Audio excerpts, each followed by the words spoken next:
വയനാട്ടിൽ കടുവയുടെ ആക്രമണത്തിൽ ഒരു ജീവൻ കൂടി പൊലിഞ്ഞു. മാനന്തവാടി പഞ്ചാരക്കൊല്ലി പ്രിയദർശിനി എസ്റ്റേറ്റിന് സമീപമാണ് ആദിവാസി സ്ത്രീയെ കടുവ ആക്രമിച്ചു കൊന്നത്. തോട്ടം തൊഴിലാളിയും വനംവകുപ്പിലെ താൽക്കാലിക വാച്ചറുമായ അപ്പച്ചന്റെ ഭാര്യ രാധയാണ് കൊല്ലപ്പെട്ടത്. ക്രിക്കറ്റ് താരം മിന്നുമണിയുടെ അമ്മാവന്റെ ഭാര്യ കൂടിയാണ് രാധ. കാപ്പിത്തോട്ടത്തിൽ വിളവെടുക്കാൻ പോയപ്പോഴായിരുന്നു ആക്രമണം. സ്ഥലത്തെത്തിയ മന്ത്രി OR കേളുവിനെ തടഞ്ഞ് നാട്ടുകാർ പ്രതിഷേധിച്ചു.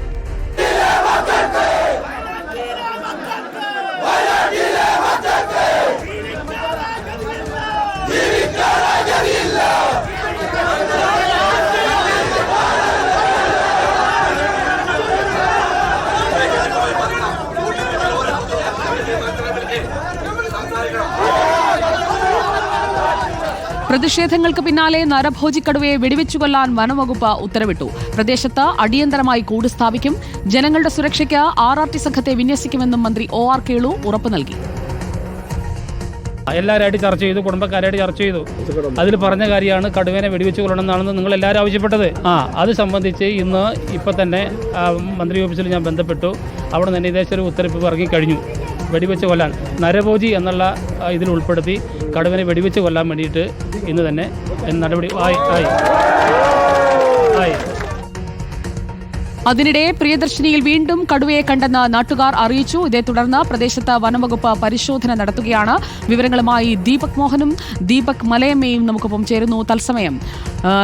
ദീപക് മോഹൻ, രാവിലെ മുതൽ തന്നെ 10:30-ക്കാണ് ഈ മരണവാർത്ത പുറത്തേക്ക് വരുന്നത്. 10:30-ക്ക് ഈ മൃതദേഹം എസ്റ്റേറ്റിനോട് ചേർന്നുള്ള കാട്ടിലേക്ക് വലിച്ചിഴച്ച നിലയിലാണ് കണ്ടെത്തുന്നത്.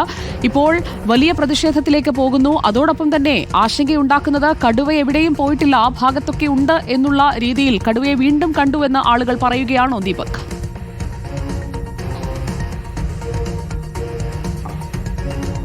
അതെ സുജി, ആ കടുവയെ രണ്ടാമതും ഇവിടെ പ്രദേശവാസികൾ കണ്ടു.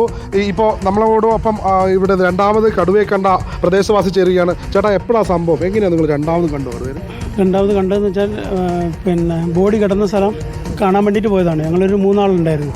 അങ്ങനെ അവിടെ പോയിട്ടെല്ലാം കാലിൻ്റെ പാടും ബ്ലഡെല്ലാം കണ്ട് അങ്ങനെ. അപ്പോൾ അവർ പറഞ്ഞു നമുക്ക് വലിച്ചുകൊണ്ട് വന്ന വഴി കൂടെ ഇങ്ങനെ പോരാന്ന് പറഞ്ഞിട്ട് അങ്ങനെ ആ പാട് നോക്കിയിട്ട് വന്നതാണ്. അങ്ങനെ വരുമ്പോൾ ഒരു ചെറിയൊരു ഗർജനം കേട്ടു, ചെറുതായിട്ടൊരു സൗണ്ട്. അപ്പോൾ മുമ്പിൽ പോയ ആൾ പറഞ്ഞു ഇങ്ങനെ സൗണ്ട് കേട്ടു എന്ന് പറഞ്ഞു. അപ്പോൾ നമ്മൾ പറഞ്ഞു അത് ആയിരിക്കില്ല എന്ന് പറഞ്ഞു. പിന്നെ നോക്കുമ്പോൾ തൊട്ട് അത് കഴിഞ്ഞവിടെ തന്നെ ഒന്നും കൂടെ കേട്ടു. അങ്ങനെ അത് കേട്ട് കഴിഞ്ഞപ്പോൾ നമുക്കൊരു ഡൗട്ട്. അപ്പോൾ മുമ്പിൽ പോയ ആൾ പറഞ്ഞു എടാ ഇതാ കടുവാന്ന് പറഞ്ഞു. ഞാൻ തൊട്ട് മുമ്പിൽ കിടക്കുമായിരുന്നു. കിടക്കുന്നവർക്ക് എണീറ്റ് പോകുന്നതാണ്. അപ്പോൾ തന്നെ ഓടി. മറ്റേ മൂപ്പര് ആദ്യം ഓടി. അപ്പോൾ ഞാൻ വിചാരിച്ചു ഇവർ വെറുതെ തമാശയ്ക്ക് പറയുന്നതാണ്.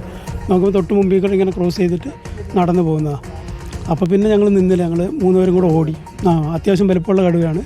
പിന്നെ വെച്ചിട്ടുണ്ടെങ്കിൽ ഞാൻ കണ്ടത് എന്ന് പറഞ്ഞാൽ അതിൻ്റെ ബാക്ക് ഭാഗവും ഇങ്ങനെ മേൽഭാഗവും കണ്ടല്ലോ, കാടുള്ളതുകൊണ്ട് ഇങ്ങനെ മേലോട്ടേക്ക് നടന്നു പോകുന്നത്. കാട് അതിർത്തിയിലാണ്. അതെ, ഇതിനുള്ളിലാണ്, അതിർത്തിയല്ല, ഇതിൻ്റെ ഉള്ളിൽ തന്നെയാണ്.